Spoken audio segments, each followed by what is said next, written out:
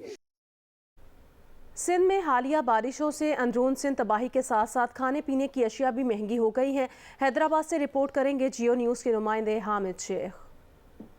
حالیہ بارشوں سے سندھ میں ہونے والی تباہی کے براہ راست اثرات اب عام شہریوں پر بھی پڑنے لگے ہیں. اشیاء خوردنوش شہریوں کی دسترس سے دور ہوتی جا رہی ہیں. سندھ حکومت نے آٹا 65 روپے کلو فروخت کرنے کا اعلان کیا تھا, لیکن آٹا 110 سے 120 روپے کلو میں فروخت کیا جا رہا ہے. اسی طرح ضلع انتظامیہ نے دودھ کی فی کلو قیمت 120 روپے مقرر کی, لیکن دودھ 170 سے 180 روپے کلو میں فروخت کیا جا رہا ہے. اسی طرح 180 گرام کی خمیری روٹی 25 روپے اور اسپیشل خمیری روٹی 32 روپے میں فروخت کی جا رہی ہے. بات صرف آٹے اور دودھ کی قیمتوں کی ہی نہیں, بلکہ گوشت, سبزیوں اور مرغی کی قیمتیں بھی آسمان سے باتیں کر رہی ہیں. 110 یا 20 روپے کلو ہو گیا ہے آٹا. اتنی مہنگائی ہو گئی, غربت اتنی پھیل رہی ہے, عوام اتنی پریشان ہو گئی ہے. بڑی مشکل, چائے بھی بڑی مشکل سے بناتے ہیں, کو بھی صبح کے ٹائم بس. شہریوں کا کہنا ہے کہ حیدرآباد کی ضلع انتظامیہ منافع خوروں کے خلاف مؤثر کارروائی اور قیمتوں کو کنٹرول کر کے شہریوں کو ریلیف فراہم کر سکتی ہے. کیمرامین قاضی شکیل اور افضل خان کے ساتھ حامد شیخ, جیو نیوز, حیدرآباد. ملک میں مہنگائی کا چیلنج ہے. ایسے میں نامزد وزیر خزانہ اسحاق ڈار آج وفاقی وزیر کے عہدے کا حلف اٹھائیں گے. اسحاق ڈار کی حلف برداری کی تقریب صبح 10 بجے ایوان صدر میں ہوگی. اسحاق ڈار ڈالر کی سیاسی زندگی اور معیشت کی بہتری کے لیے ماضی میں کیے گئے ان اقدامات کے بارے میں بتا رہی ہیں آمنہ عامر. 3 بار وفاقی وزیر رہے, 1 بار وزیر تجارت, 2 بار وزارت خزانہ کا قلمدان سنبھالا. اسحاق ڈار اپنی سیاسی قیادت کی ہدایت پر بیرون ملک سے خود ساختہ جلاوطنی ختم کر کے تیسری بار وزارت خزانہ کا قلمدان سنبھال رہے ہیں. اسحاق ڈار نے Hailey College of Commerce Punjab University سے گریجویشن کی. 1974 میں برطانیہ اور ویلز میں انسٹیٹیوٹ آف چارٹرڈ اکاؤنٹس کے ممبر رہے. اسحاق ڈار نے سیاسی زندگی کا آغاز 1980 میں کیا. 1993 سے 1997 تک 2 بار رکن قومی اسمبلی رہے. مسلم لیگ نون کے پہلے دور اقتدار 1992 میں چیئرمین سرمایہ کاری بورڈ رہے. 1997 میں پہلی بار وفاقی وزیر بنے اور وزارت تجارت کا قلمدان سنبھالا. اسحاق ڈار نے پہلی بار وزارت خزانہ کا چارج 1998 میں سنبھالا. یہ وہ وقت تھا جب ایٹمی دھماکوں کے باعث پاکستان کو معاشی پابندیوں کا سامنا تھا. اسحاق ڈار 2003 میں سینیٹر منتخب ہوئے. 2 بار ایوان بالا میں پارلیمانی لیڈر بھی رہے. اسحاق ڈار نے 2013 میں اس وقت وزارت خزانہ کا قلمدان سنبھالا جب روپیہ غیر مستحکم ہو رہا تھا اور ملک کی معیشت گراوٹ کا شکار تھی.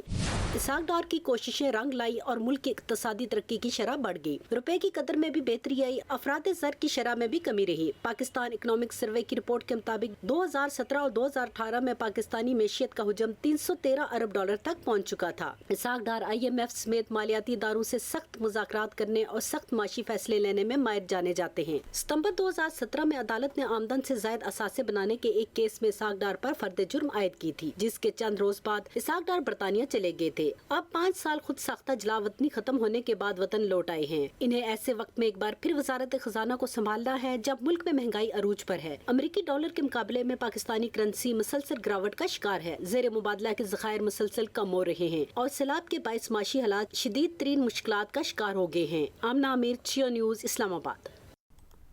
سندھ میں سیلاب بچوں کے خواب بھی بہا کر لے گیا. ایسے ہی بچوں میں مہر کی دعا تنیوں شامل ہیں. تفصیلات بتائیں گے علی نعیم.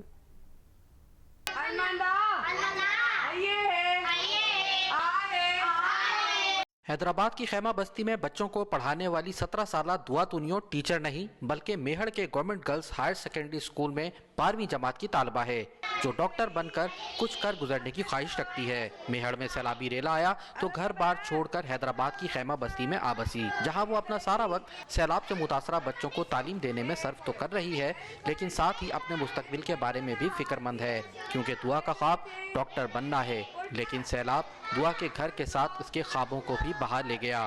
دعا اپنی والدہ اور بہن بھائیوں کے ہمراہ اچھے دنوں کی منتظر ہے. میرے ابو کا خواب تھا کہ میں اپنی بیٹی کو ڈاکٹر بناؤں, اس کے بعد یہ میرا خواب بن گیا. لیکن یہ جو سیلاب آ گیا اس نے مجھے لگتا ہے ہمارے سارے خواب